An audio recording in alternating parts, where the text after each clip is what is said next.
దేవీ నవరాత్రుల ఉత్సవాలు వారాహి శ్యామల అమ్మవార్లకు విశేష హోమాలు వివరాల కొరకు సంప్రదించండి. శ్రీ గురుభ్యో నమ. శ్రీమాత్రే నమ. జగన్మాత యొక్క మణిద్వీప వర్ణంలో ఇవాళ మనం ఏం తెలుసుకోబోతున్నాము అంటే, శ్రీ మహావిష్ణువుల వారు, బ్రహ్మదేవుల వారు, శివుల వారు, ఈ ముగ్గురు కూడా చంటి పిల్లలు, ముగ్గురు చిన్నపిల్లలే. చక్కగా విమానం ఎక్కి కూర్చున్నారు. విమానము బయలుదేరుతుంది. ఎక్కడికి బయలుదేరుతుందో తెలుసుకుందాం. విమానము ఎగురుతా ఉంది, వెళుతూ ఉంది. వీళ్ళు అటు ఇటు చూస్తున్నారు. కొన్ని బ్రహ్మాండాలు దాటిపోయాయి, అన్నీ దాటిపోతున్నాయి. వాళ్ళు ఎక్కడి నుంచి వచ్చారో అది చాలా చిన్నగా ఒక ఇసుక రేణంతో అయిపోయింది, మెరుస్తూ ఉంది. ఎక్కడి నుంచి ప్రారంభమయ్యారు. అలా సమస్తమైన సృష్టి, అనేక కోటి భువనభాండాలు ఉన్నాయి. వీళ్ళు ఇంకా ప్రయాణం చేస్తూనే ఉన్నారు. ప్రయాణం చేస్తూ చేస్తూ చేస్తూ ఉండగా ఒక మిల్క్ వే అంటే పాలపుంత వచ్చింది. ఆ గెలాక్సీ లోపలికి వెళ్ళిపోయారు, పాలపుంత లోపలికి వెళ్ళిపోయారు. వెళుతూ ఉంటే తళుకు తళుకు మెరుస్తున్న నక్షత్రాలు ఆశ్చర్యకరంగా చూస్తున్నారు. ఇంకా వాళ్ళు ఎక్కడి నుంచి వచ్చారు అనేది ఆ ప్రదేశము వాళ్ళకి కనిపించట్లేదు. ఇంకా మొత్తము పాలపుంతలో ఉండిపోయారు. వాళ్ళకి ఏం అర్థం కావట్లేదు, మనం ఇంత దూరం ట్రావెల్ చేస్తున్నాం ఏంటి అని చెప్పి. ఇది వెళుతూనే ఉంది విమానం. ఇక చూస్తూ చూస్తూ ఉండగా ఏమైంది అని అంటే, కృష్ణ బిలము, బ్లాక్ హోల్ నల్లగా వస్తుంది. ఇంకా ఆ నల్లటి దాంట్లోకి వెళ్ళిపోతూ ఉంది విమానము. ఇలా వీళ్ళు ఆ నల్లటి దాంట్లోకి వెళతారు. వెళ్ళగానే వీళ్ళకి ఏం జరుగుతుందో తెలియదు. ఇంకేం కనపడదు, మొత్తం చీకటి, నల్లగా ఏమీ కనపడదు. ఇంకా అలా చూస్తూ చూస్తూ ఉండగానే ఆ బ్లాక్ హోల్లో నుంచి వీళ్ళు బయటకు వచ్చేసరికి అద్భుతమైన శాటిలైట్ వ్యూ అనమాట. కింద 12 మంది సూర్యులు ఒకేసారి ప్రకాశమానంగా, స్టేడియంలో ఫ్లడ్ లైట్లు ఉంటాయి కదా, అట్లా ఫ్లడ్ లైట్ లాగా 12 ఆదిత్యులు లైట్ ఫోకస్ చేస్తున్నారు. ఎక్కడికి? ఈ ద్వీపం మీద. శ్రీచక్రాకారంలో ఉంటుంది ద్వీపం. అది శ్రీచక్రము. మేరు శ్రీచక్రం చూసారా? మీకు ఇక్కడ పక్కన మీకు చూపిస్తారు, చూడండి. ఆ మేరు శ్రీచక్రం, ఆ మేరు శ్రీచక్రం ఎలా ఉందో అలాగా మేరు శ్రీచక్రము అలాంటిది మణిద్వీపం. పైకి చూస్తున్నారు, కింద తళతళ తళతళ మెరుస్తూ ఉంది. ఒక్కొక్కసారి ఒక్కొక్క వర్ణంలో ఉంది, ఒక్కొక్క రంగులో ఉంది.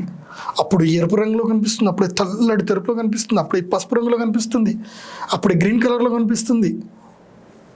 విచిత్ర రంగులు మారుతూ ఉందన్నమాట. చూస్తున్నారు, ఏదో ఉంది అక్కడ, ఎక్కడికో ఉంది, మనం అక్కడికి వెళుతున్నట్టున్నామని. మేఘాలన్నీ కూడా తొలబడుతున్నాయి. మేఘాలు తొలచబడుతూ ఉంటే, కిందికి వెళుతూ ఉంటే ఇలాంటి విమానాలు అలా వస్తున్నాయి పోతున్నాయి. ఇంకా మొత్తం ట్రాఫిక్ అనమాట, ఈ విమానాల ట్రాఫిక్ కంప్లీట్గా. ఆ ట్రాఫిక్ మొత్తం కూడా ఇంత పెద్ద ట్రాఫిక్ ఏంటి అని చూస్తూ ఉంటే, సేమ్ వీళ్ళ లాంటి మనుషులే, వీళ్ళ లాంటి త్రిమూర్తులే ఇంకా వేరే విమానంలో తిరిగి వస్తూ ఉన్నారు. కొంతమంది వెనక ఉన్నారు, అన్ని లైన్లో ఉన్నాయన్నమాట. వీళ్ళు ఆ ట్రాఫిక్లో పడిపోయారు. వెనక్కి చూస్తే సేమ్ ఇట్లాంటి విమానాలే, సేమ్ అలాంటి నువ్వు అక్కడ ఉన్నావేంటి, నువ్వు ఇక్కడ ఉన్నావేంటి అని ఒకళ్ళు ముచ్చట పెట్టుకుంటున్నారు. అంటే అక్కడ సేమ్ విష్ణు పరమాత్ముడే. అలా కొంతమంది కోటి విష్ణువులు అందరూ కూడా ఆ విమానంలో ట్రావెల్ చేసి వచ్చారు. అంటే ఎన్నో కోట్ల భువనభాండాలు ఉన్నాయి, ఎన్నో కోట్ల సృష్టులు ఉన్నాయి. ప్రతి భువనభాండాలన్నిటి కూడా త్రిమూర్తులు, అధిష్టాన దేవతలు. అంటే ఒక్క విష్ణువు కాదు, కోట్ల మంది విష్ణువులు, కోట్ల మంది బ్రహ్మలు, కోట్ల మంది శివులు, రుద్రులు అందరూ విమానంలో ట్రావెల్ చేస్తున్నారు. వీళ్ళ ట్రాఫిక్లో ఉన్నారు. అలా కింద చూస్తూ ఉంటే చక్కగా హంసలు ఎగురుకుంటూ వెళుతున్నాయి. రకరకాలైన పక్షులు, రకరకాలైనటువంటి వృక్షములు, అద్భుతమైన సుగంధభరితమైన వాసనలు. కింద మొత్తం కూడా సముద్రం, అమృత సముద్రం. అది నీళ్ళ సముద్రం కాదు, అమృత సముద్రం. ఈ సముద్రంలో ఒక చెంబెడు అమృతం కోసమని దేవతలు, రాక్షసులు, త్రిమూర్తులు అందరూ కూడా కష్టపడి క్షీరసాగర మదనం చేస్తే వాళ్ళకి వచ్చింది ఎంత? ఓ చెంబెడు. ధన్వంతుల వారు ఒక చెంబెడు అమృతాన్ని తెచ్చిచ్చారు. ఇక్కడ అమృతం ఎంత ఉంది అని అంటే, అమృత సాగరం, unlimited, there is no limit. అమృత సాగరం. అలాంటి అమృత సాగరం అద్భుతంగా ఉంది, ఆశ్చర్యపోతున్నారు. సో అలా వెళుతూ వెళుతూ వెళుతూ ఈ మణిద్వీపము యొక్క పైన ల్యాండింగ్ స్పేస్ ఉంటుంది అనమాట. ఆ ల్యాండింగ్ స్పేస్లో వెళ్ళి వీళ్ళు ల్యాండ్ అయ్యారు. ల్యాండ్ అవ్వగానే దిగారు ఈ ముగ్గురు.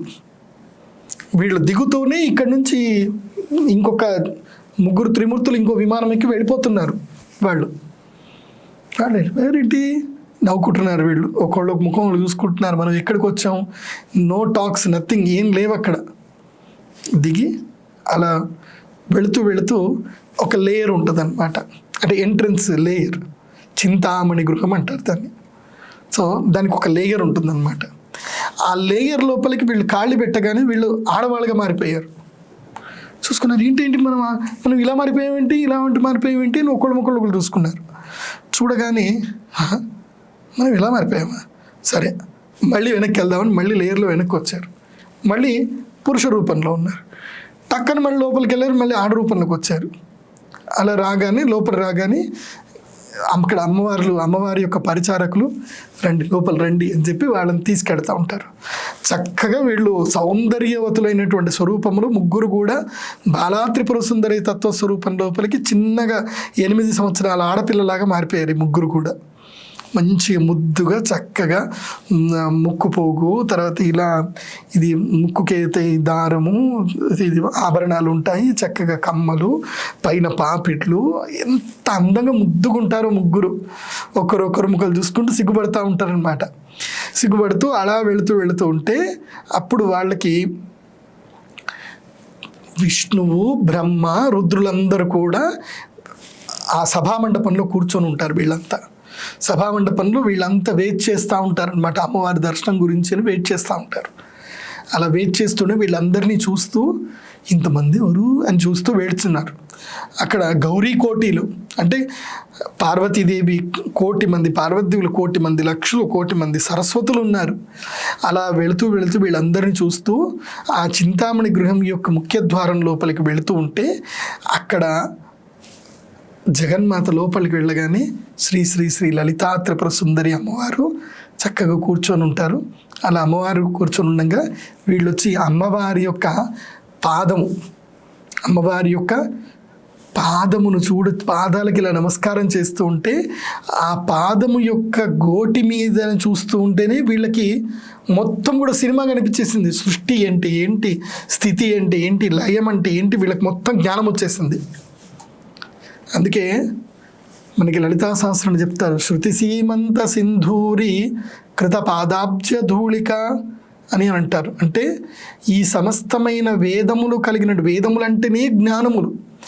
ఈ సమస్త వేదమాతలు ఎవరైతే ఉన్నారో ఆ వేదమాతలు అమ్మవారి యొక్క పాదపద్మముల యొక్క పుప్పొడిని ఇలా తీసుకొని ఇలా ధరిస్తారన్నమాట. అదే శృతి సీమంత సింధూరి కృత పాదాబ్జధూళిక అని అమ్మవారికి అలాంటి మహాద్భుతమైన పద్మముల యొక్క దర్శనం చేసుకున్నారు. వీళ్ళ జ్ఞానం వచ్చేసింది, పద్మముల యొక్క దర్శనం చేసుకుని జ్ఞానం వచ్చేసింది. అలా దర్శనం చేసుకునే వీళ్ళకు పూర్తి జ్ఞానం వచ్చేసింది. బ్రహ్మదేవుడికి సృష్టి ఏం చెయ్యాలి, సృష్టి యొక్క తత్వం మీద మొత్తం తెలిసిపోయింది. విష్ణు పరమాత్ముడికి స్థితి ఏం చేయాలో తెలిసిపోయింది. శివుల వారికి లయం ఎలా చేయాలో తెలిసిపోయింది. అన్నీ తెలిసిపోయాయి వీళ్ళకి. తెలిసిపోయింగానే అలా అమ్మవారిని ఇలా చూశారనమాట. అప్పుడు జగన్మాత ఇలా ఒక్కసారి కన్ను జస్ట్ ఇలా ఒక్కసారి ఒక కన్ను, దీని అంటారు ట్రయాంగిల్ లుక్ అనమాట. యాంగిల్ లుక్లో ఇలా ఒక్కసారి వాళ్ళని చూసి ఒక చిన్న నవ్వు నవ్విందట, అంతే. అమ్మవారి యొక్క చూపు పడింది వాళ్ళ మీద, అంతే. వాళ్ళు ధన్యులైపోయారు. వాళ్ళు అమ్మవారి కళ్ళని చూశారు, ఆ చక్కని ముక్కుపోగు చూశారు. తారాకాంతి తిరస్కారి నాసాభరణ బాసుర అంటే సమస్తమైన తారలన్నిటిని కూడా, కాంతిని కూడా తిరస్కరించేటువంటి కాంతి. ఆ ముక్కు పొడుగు, అమ్మవారి యొక్క నవ్వు చూసి ఆనందం, అలా నవ్వి ఆనందంతో కంటి నిండా ఆనంద బాష్పాలతో తిరిగి వెళ్ళారు. అలా వెళుతున్నారు. వెళ్ళి బయటకు మళ్ళీ చింతామణి గృహం నుంచి బయటకు వచ్చేసరికి అప్పుడు శ్రీ మహావిష్ణువు 16 సంవత్సరాల యువకుడైపోయాడు. 4 చేతులు వచ్చేసాయి, సహస్ర బాహువులు అంటే సహస్ర బాహువులు వచ్చేసాయి. బ్రహ్మదేవుల వారు కూడా 16 సంవత్సరాల పిల్లవాడైపోయాడు. ఆయన శివుల వారు కూడా 16 సంవత్సరాల పిల్లవాడైపోయాడు. మీ ఒక్కటి గుర్తుపెట్టుకోండి, మీకు ఈ సినిమా వాళ్ళు దరిద్రులు మనకి ఎప్పుడు కూడా మిస్గైడ్ చేస్తారు. బ్రహ్మ కానీ, విష్ణు కానీ, శివులు కానీ ఈ ముగ్గురు కూడా నిత్య యవ్వనులే. బ్రహ్మదేవుడు ఎప్పుడు ముసలివాడు కాడు, ఇంత పెద్ద గడ్డం పెట్టి ఉండరు. బ్రహ్మదేవుడు నిత్య యవ్వనమే. బ్రహ్మ, విష్ణు, మహేశ్వరులు ముగ్గురు కూడా ఎప్పుడు కూడా 16 సంవత్సరాల యుక్త వయసులోనే ఉంటారు. వీళ్ళకి వయసు అయిపోదు, వయసు మీరదు. వీళ్ళెప్పుడు నిత్య యవ్వనులు, గుర్తుపెట్టుకోండి. ఆ నిత్య యవ్వనంతో వాళ్ళు బయలుదేరారు. ఇప్పుడు మళ్ళీ విమానం ఎక్కేసారు, విమానం బయలుదేరింది. ఇప్పుడు వాళ్ళు అటు చూసేసరికి మళ్ళీ చంటి పిల్లలు, మళ్ళీ ముగ్గురు బ్రహ్మ, విష్ణు, మహేశ్వరులు ఆ లైన్లో ట్రాఫిక్లో ఉన్నారనమాట. ఇప్పుడు వీళ్ళు రిటర్న్ వెళ్తున్నారు కదా, ట్రాఫిక్లో ఉన్నారు, చూస్తున్నారు. ఇలా ఇలా చేతులు ఊపుతుంటే అక్కడ వాళ్ళు కూడా చేతులు ఊపుతున్నారు. అంటే they are going to learn about the creation and ఇదైతే సృష్టి, స్థితి, లయ. ఈ నేర్చుకోవడానికి వీళ్ళందరూ వస్తున్నారు. ఎంతసేపు నేర్చుకుంటున్నారు వీళ్ళు తెలుసా మీకు? ఎంతసేపు నేర్చుకున్నారు? ఇప్పటిదాకా నేను చెప్పింది ఏంటంటే, అమ్మవారి పాదాలు ఇలా చూడగానే వాళ్ళ జ్ఞానం వచ్చేసింది, అమ్మవారి కంటి చూపు పడింది, వచ్చేసారు అంతే. అమ్మవారు మాట్లాడింది లేదు, చెప్పింది లేదు, బద్దం పట్టుకునేది లేదు, కొట్టింది లేదు, ఏం లేవు, అసైన్మెంట్లు ఇచ్చినవి ఏం లేదు. దర్శన మాత్రము చేత జ్ఞానం వచ్చేసింది. అమ్మవారి యొక్క కంటి చూపు యొక్క మహిమ తెలుసా మీకు అసలు? లలితా సహస్రంలో చెప్తారు, ఉన్మేష నిమిషోత్పన్న విపన్న భువనావళి అని అమ్మవారి యొక్క కంటి యొక్క చూపు యొక్క తత్వం. అంటే అమ్మవారు కనురెప్ప ఇలా వేసి ఇలా తీస్తే ఉన్మేష నిమిషోత్పన్న, ఉన్మేష నిమిష అంటే కనురెప్ప ఇలా వేసి ఇలా తీసే లోపల ఉత్పన్న భువన ఆవళి అంటే ఈ యొక్క సమస్తమైన భువన భాండాలన్నీ కూడా పుడతాయి. ఇన్ని భువన ఆవళి, ఉన్మేష నిమిష ఉత్పన్న భువనావళి. ఆవళి అంటే ఏంటి? క్రమము. ఇప్పుడు ఈ దండ ఉంది, దీన్ని ఆవళి అంటారు. రుద్రాక్ష ఆవళి అంటారు. అంటే ఈ రుద్రాక్షల యొక్క మాల, ఆవళి అంటే మాల. అలాంటివి పరిక్రమం జరిగిపోతున్నాయట. కొన్ని కోట్ల బోన భాండాలు పుడుతున్నాయి, నశిస్తున్నాయట. ఏంటి? ఒక కనురెప్ప ఇలా వేసేంత లోపల. అంటే కనురెప్ప చూశారు అంటే ఎన్ని కోట్ల బ్రహ్మాండాలు జరిగిపోయి ఉంటాయి. అంత లోపల వీళ్ళని నేర్చేసుకున్నారు. వీళ్ళు వెళ్ళి ఇంకా ఈ జగన్మాత, అందుకోసం ఎప్పుడు అందరికీ డౌట్ వస్తూ ఉంటుంది, విష్ణు పరమాత్ముడు ఎప్పుడు ధ్యానంలో ఉంటాడు, శివుల వారు ఎప్పుడు ధ్యానంలో ఉంటారు, బ్రహ్మదేవుల వారు ఎప్పుడు ధ్యానంలో ఉంటారు, వీళ్ళు ఎవరి గురించి ధ్యానం చేస్తూ ఉంటారు అంటే ఈ జగన్మాత యొక్క శక్తి గురించి ఎప్పుడూ ధ్యానం చేస్తూ ఉంటారు. మళ్ళీ ఈ దర్శన భాగ్యం మాకు లభించాలి, మాకు అప్పచెప్పిన పని మొత్తం కూడా మేము చేసుకొని వెళ్ళి మళ్ళీ అమ్మవారి యొక్క దర్శనం చేసుకోవాలి అని చెప్పి వీళ్ళు ఎప్పుడు మళ్ళీ ఆ జగన్మాత దర్శన భాగ్యం లభించాలి, మోక్షసిద్ధి కలిగించాలి, నిత్యము ఆ జగన్మాత యొక్క సన్నిధిలో ఉండాలి.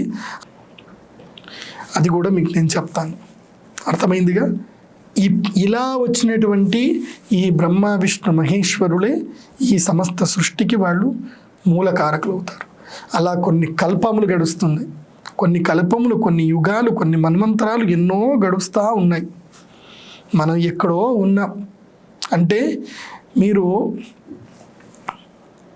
సముద్రపు ఒడ్డుకు వెళ్ళి, లేదంటే ఒక ఇసుక తిన్నెల నుంచి ఇసుక తీసుకొని ఒక పిడికెడు పట్టుకొని అందులోపల ఒక ఇసుక గింజ తీస్తే ఆ ఇసుక గింజని 1,00,000 మార్లు దాన్ని నానోపాటిక చేస్తే ఎంతనో మన భూమి అంత, ఈ సృష్టి అంత.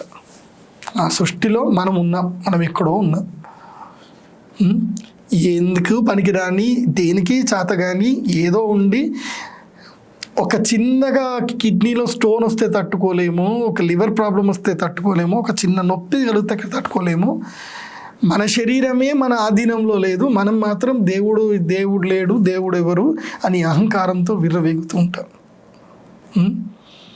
మన శరీరంలో జరిగేటువంటి యొక్క ఫంక్షన్కే మన కంట్రోల్లో లేదు, అది దేవుడి కంట్రోల్లోనే ఉంది.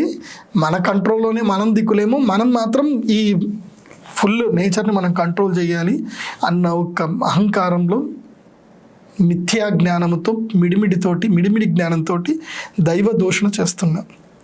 దైవం అదని ఇదని. దైవము అంటే ఏంటో తెలుసా? శక్తి, ద పవర్. దానికి మీరు ఏదైనా పేరు పెట్టుకోండి, అర్థమైందా? సో నేను మళ్ళీ మణిద్వీపవర్ణి గురించి ఇంకా కూడా చెప్తాను. ఇంకా మనం అసలు మణిద్వీపం ప్రారంభం అవ్వలే, అసలు ఎక్కడి నుంచి పుట్టింది, అసలు మణిద్వీపం మొదలు ఎవరు చూశారు, ఎక్కడ ఉంటుంది మణిద్వీపము, ఎలా ఉంటుంది, ఎవరు వెళ్ళారు, ఇవన్నీ తత్వాలు తెలుసుకుందాం. ఇక మణిద్వీపం యొక్క ప్రారంభం ఎలా ఉంటుంది సశ్లోకంగా మనం తెలుసుకుందాం. సర్వే సుజనాహ సుఖినో భవంతు. అందరూ జగన్మాత యొక్క ఈ తత్వాన్ని వినండి, చాలా పుణ్యం వస్తుంది. మీ కళ్ళతో, మీ మనస్సుతో దీన్ని దర్శనం చేసుకోండి, 10 మందికి తెలియజేయండి. ఈ వీడియో చూసిన ప్రతి ఒక్కరు కూడా తప్పకుండా మీరు లైక్ అనేది ఇవ్వాలి. లైక్ తర్వాత అందరికీ 10 మందికి షేర్ చేయండి, అందరికీ తెలియజేయండి. సర్వే సుజనా సుఖినో భవంతు. శ్రీమాత్రే నమః.